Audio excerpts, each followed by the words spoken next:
دا بیرې دي او زمونږ په ملک کې دا کافي مقدار کې موجود دي او اکثر په داسې علاقو کې چې کومې د غريزي علاقې دي یا داسې د غونډیانې دي په دې کې دا بیرې ډېر په وافر مقدار کې ملاوي.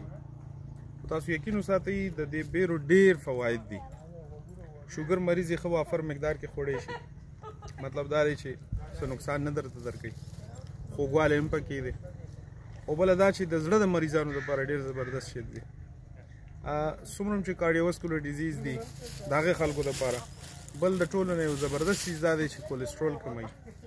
نو تقریبا دا بعضې شیزونه داسې دي چې دا قدرتي شیزونه دي او دا په بازارونو کې خو داسې ډېر په مشکله ملاویږي، خو دې ته به زه دا ووایم چې دا زمونږ د عام خلکو دپاره د خاص خلکو دپاره خو خیر په بازارونو کې ډېر شیزونه ملاویږي، خو زمونږ په شانته د عام خلکو دپاره دا الله پاک په دې ځنګلونو کې په دې بعضو علاقو کې پیدا کړي دي. نو بیره یو ډېر زبردست چیز دی. دا خامخا د شوګر مریض دپاره پکار دی چې وخوري.